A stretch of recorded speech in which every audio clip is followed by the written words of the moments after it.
Так,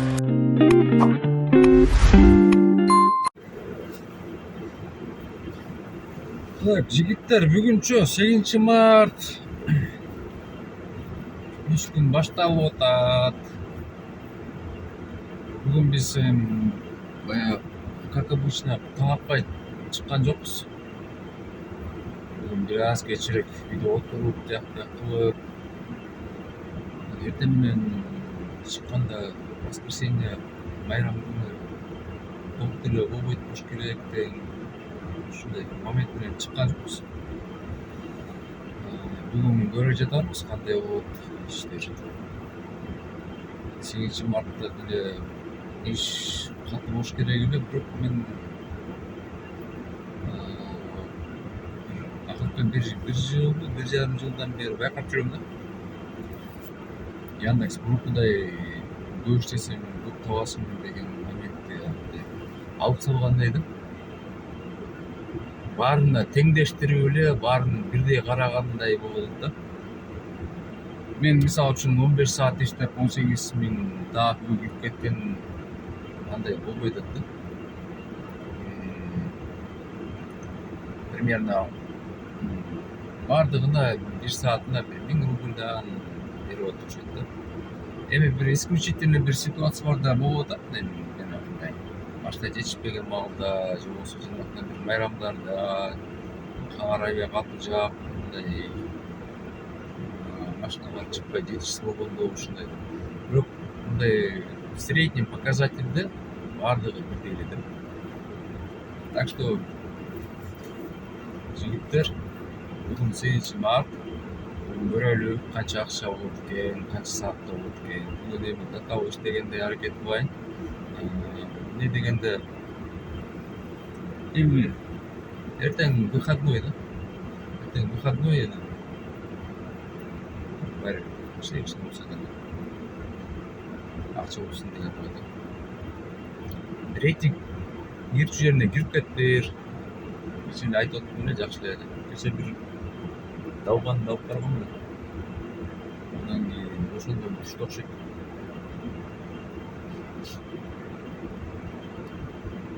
Не туда подъехали, эти не понимаете. Ушундай да. Өзү бара турган жер 7 минуттан выеживается да. В смысле не туда подъехал десем. В прямом да. В каком прямом? Мен да катуу айттым ошону да. Мы поедем или нет? Будешь умничать, не поедем десем. Хорошо деп отуруп алган да. Андан кийин көрсөткөм, бирок немесинчи. Каяка заказ бергенчи. Вот это кто заказывал? Я заказывал или Пушкин заказывал? Или ты заказывал десем. Учпай отуруп алган. Короче, ушундай да кысасы. Катуу түшүптүр да. Андай маалда эмне иштебей калат да. Камераны включать этип койбойм, ичинде контент болсун дегенчи.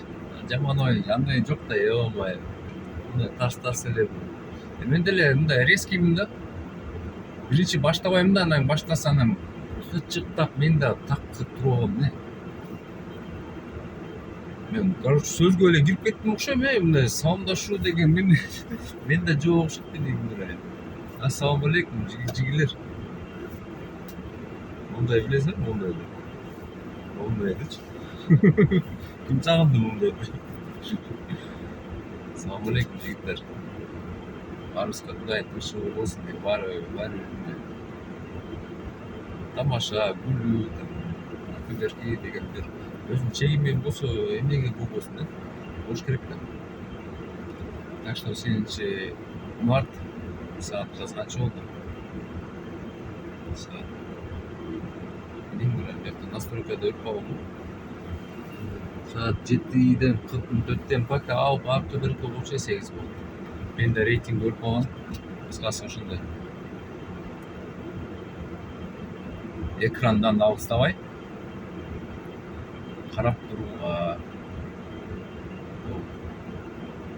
билесиңби? Давайте, жигиттер. Кантиңер, жигиттер. Биз жумушта эле, баягындай эле. майрамдык маанай кандай болуп атат да? Что-то бияқта Москвада тишина, блин. Мен 8 мартта колдон акча табайын десе таптырбайт го бияка. Что-то үйдөгүлөрдү куттуктап, мамашкаларды, үйдөгү аябыңарды, кыздарыңарды, эже сиңдиңерди куттуктап алдыңарбы? Эми негизи бул майрамчы негизи шариатта жок, мусулманчылыкта жок. Бирок бул менин жеке оюм да, бул менин жеке оюм, мындай жаман комментарий жазып бербейсиңер, жазып ийбегилечи. Анысы эле мындай араң неме кылып атам да, тиги эле подписчик топтоп дегендей видеосту бир аз алдыга жылдырып, мындай көңүлүм чөкпөсүн деген момент менен айтып атам да. Негизи 8 март мен негизи майрамдайм да. Негизи мен майрамдайм. Неге дегенде мусулманчылыкта биринчиси мусулманчылыкта бул мындай каршылык келбейт да. Мусулманчылыкта эмне каршылык келбеген? Апаңарга сый көрсөткүлө сыйлагыла, тирүү көзү тирүү кезде сыйлап, мындай белек бекчебизди берип алыш өтө жакшы да, чоң сооп да. Аялдарыңарга жакшы мамиле кылгыла дейт да, пайгамбарыбыз. Хадис маанилеринде келет. Кыздарыңарга жакшы мамиле кылгыла дейт. Бул жакшы нерсе да. Анан бирок бир ноосу бар да. Бирок бул Кудайдын ыраазычылыгы үчүн болуш керек да. Бир мондай бир 8 март деген бир датага байлабай элечи, Кудайдын ыраазычылыгы үчүн болуш керек да. Анан ошондо бизде буюрса жакшы болот. Анан 8 март экен, давай майрамдайбыз там. Именно 8 март күнүндө эле барып эле мамашканы барып жесе, эже карындаштар барып куттуктоо эмес, мындай бир 8 март күн болбосо деле куттуктап коюш ойлойм, аябай жакшы эле нерсе депчи. Так что жигиттер, куттуктай элек болсоңор, чын эле барып мамашкаңарды куттуктап, звондап дегендей. А так биз мынау иштеп атабыз азыр. Канчада чыктык биз? Эртең менен саат 8де чыкканбыз, 8, 9, 10, 11, 12. 12,5. 4,5 saat болуптур. 4,5 saatта 5000 болду. Бул аябай көп эмес да. 8 мартта мен помню бир кезде катуу иштегем да. Азыр тишинада, может азыр башталып кетеби дейм, бирок азыр башталып кетеби дейин десең, уже башталыш керек эле да. Пока жок. Эми көрөбүз да, экрандан алыстабай. Лайкты басып, лайкты аябагылачы. Мен мисалы үчүн аябайм, басып берем. Мисалы үчүн жактыбы мага, басып берем. Жактыбы, басып берем. Подпискабы, мен сага подписка. Мен эмнем кетип атыптыр? Эч нерсем кетпейт. Зато мага жаккан контент болсо, информация келип турат магачы. Всё. Эми мен ойлойм, менден деле силерге жакшы бир информация келет депчи. Анткени Москвада такси сферасы негизи биз кыргыздар биякта только ошо таксиде көппүз да бизчи. Анан такси аркылуу Кыргызстанда көп деген үй бүлөлөр мындай тарбияланат да, үй бүлөлөр багылат, тамак аш, аркы берки, тууган урук менен байланыш такси аркылуу биякта алган, тапкан акчабыз мененчи. Бул эми баарына секрет эмес да. Так что карап, мындай байкап тургула, канча табабыз кечинде, 8 мартта кандай болот. Анан дальше уже айтам. Мен ара sıra кирип турайын, аны көп эмес болсо дагы. Давайте, жигиттер. Жана канча 12:30 киргенмин эфиргечи. Азыр 3:30 болду. 12:30, 1:30, 2:30, 3:30, 3 saat өттү да. Ошо 3 saat өттү, бирок үстүнө 2400, 2500 кошулду да. Кыскасы 7800 болду. Как-то так. андай деле көп эмес да. Андай алганда 8:30 чыкканбыз, 9, 10, 11, 12, 1, 2, 3, 7,5 саат болуптур да. Мына айтпадым беле, 7,5 саат болуптур. Касса 7,5 деп койчу, 7,8, 7,5. Эми 1 саатка 1000 рубльдан иштеп атасың да. Эми да, понятно, воскресенье там майрам, может, и так далее, и так далее. Бирок бүгүн көбүрөөк болуш керек болчу да. Аз. Себеп эми себептер көп да. Аз болуп атканчы. Биринчиси тияктагы жана согуш. Элдерде действительно акча андай жакшы эмес. Экономика баары түшүп атат да. Сен кабайсың, экономика түшүп атат. Мурункудай субсидия, государстводан субсидия жок. Элдер мурункудай болуп мындай жеңил желпир акча таппай калды. Халтуритетчи. Мындай кылбай коюп, тигиндей кылбай коюп, бирдеме сата коюп, бирдеме кылбай коюп эле элде акча болгон үчүн элдер мындай бачымыраак мындай акчаны күрөтүп этишти да. Бул биринчиси. Экинчиси Пасха. Пасха. Буларда деле ишенгендер көп да. Бизде деле бар да, мисалы үчүн, молодежьто ишен Кудай деп келгендер көп болуп атпайбы азырчы. Анан мындай орозо маалда, мисалы үчүн, мурун анча мынча басып койгондор биздикилер деле баспайт. Андан көрө мечитке барам деп мындай бир ниет менен жүрүшөт да, орозо маалдачы. Орустарда деле ошол. Буларда деле жаштарда деле бар да, катуу ишенгендер, аркы беркилер дегендей. Экинчи причина. Анан үчүнчү причинасы билбейм, үчүнчү причинасы эмне экенин. Бар болуш керек, мен деле билбейм да. Билгендер болсо жазып койгочу, эмне болуп атат?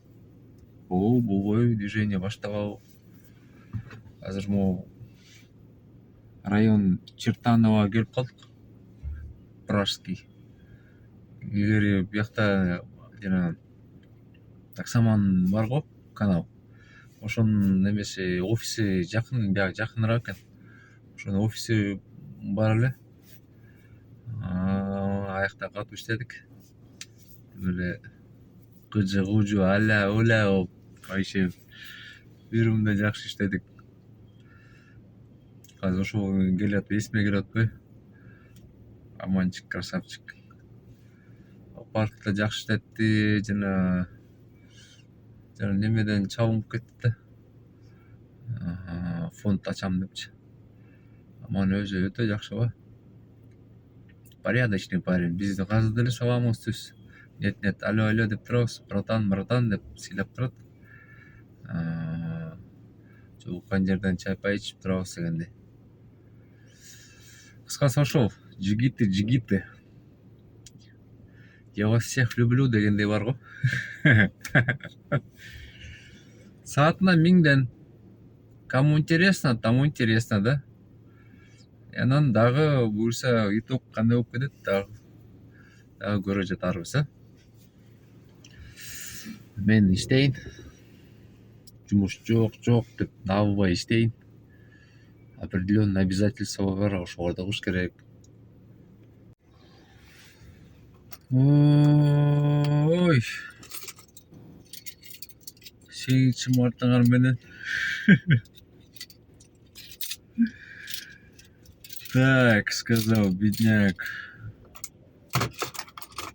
Жана эмеде бар го, YouTube'да деле роликтерде. Жагазым унутуп калдык го.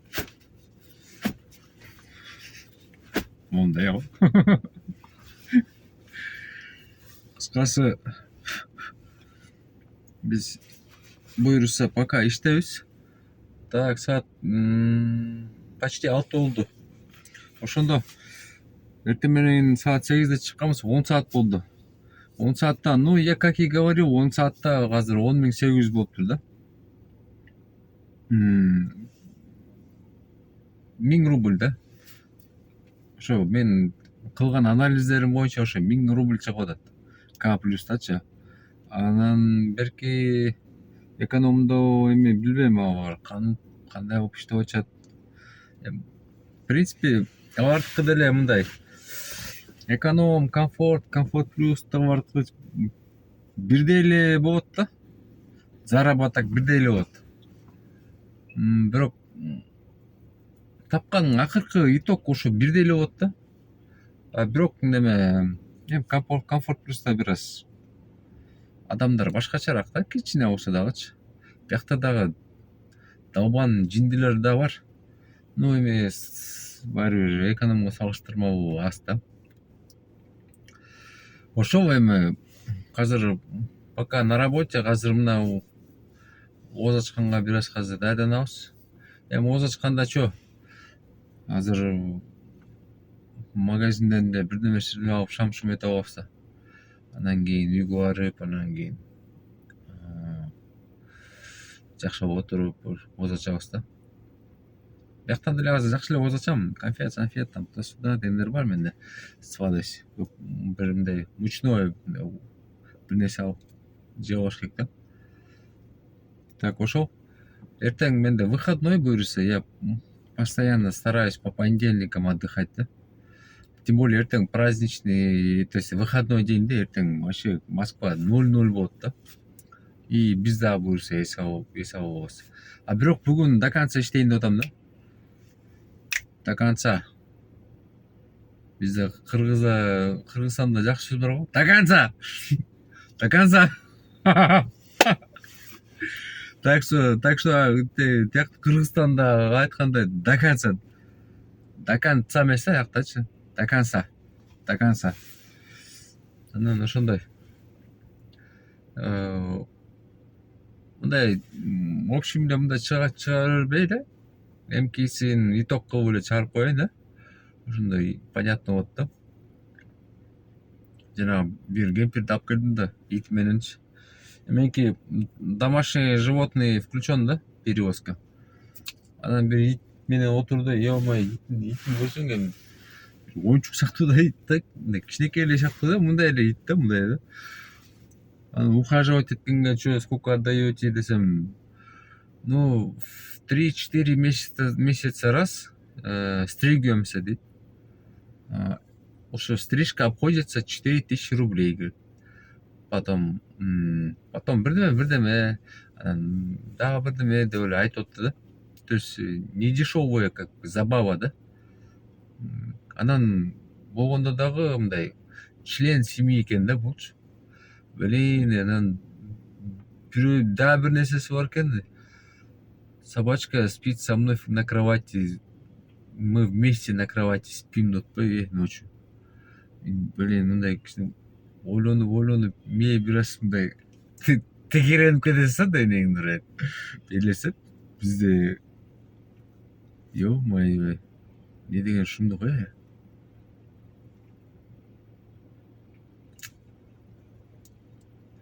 эми биз эми ага эчтеке кийгизе албайбыз, эчтеке дей албайбыз. Өздөрү билет, өтүн төргөй элет. Короче, ассаламу алейкум. Бир рывок чыгам, анан дагы продолжение следует уже следующая смена, да. Тажап кетип атасыңарбы? Так, что там? Подводим итог. В общем, 18 заказ. Ровно 12 saat 14.350. Кудайым берекесин берсин. Бүгүн кичине жакшыраак. Дагы иштесек деле болмок, анан өзүм деле чарчап иштегимге келбей калды. Чарчагандан кийин мындай, эгерде чарчаган сезген болсоң кетип эле калган жакшы да. Эми что там 1000, может 1500 көбүрөөк табарсың да. Аябай эзилип каласың да. Азыр деле еще кефтер деле өчүп калды. Акыркы 2 заказ жакшы кеф менен алдым, ошол 2000 чыгып берди. Эми биз комиссия ошондой жетти 1,5 миңден болуп калды да. Мен деле келип калдым, ошо для итога эле чыгып коеюн деп. Баары бир кандай болгон күндө дагы акыркы чыртабарды айтып койсоң элдерге информация болот да. 18 заказ мындай ортосунан да көрсөткөн жокмун да, мынча заказ кылдым, мондой заказ кылдым, бияктан бияка кеттим деп. Маны деле көрсөткөн деле кажет жок. Элдерге деле ал деле, я думаю, кызыктуу деле эмес. Эң кызыгы ошол итогду чыгарып, канча саатта канча чыгат экенин айтып койсок анан өзүңөр бир вывод чыгарасыңар да. Эми менден катуу иштегендер бар, эми эмес. Мен мондай прям аябай катуу иштеп атам дегенден алысмын да. Мындай шүгүр. Бирок 12 саат иштейм да, баары учитывая то, что аренда бар, бензин бар дегендейчи. Анан ошолордун баарын, расходтордун баарын алгандан кийин өзүңөр эсептейсиңер да. 6,1 меники деме, как его, аренда 3300, анан бензин, бензин бүгүн 1-2 миңге кетти. Андан кийин ичип жеген жок да, орозодо андай деле ичип жебейсиң. Кыскасы ошондой 14 миң болсо, эми бул күндө эле ушундай боло бербейт да. Канча 10 күндөн бери жөн эле мындай шалтактап эле жүрөбүз да. Кээ бирде ушундай болуп калат, кээде эчтеке деле жөн эле мындай шагырап эле жөн эле кирип кетесиз үйгө. Эртеңкиге негизи ошо выходной деп планировать этип атам. Анан эртең көрөбүз го, тургандан кийин орозодо эмне кылам, мисалы үчүн.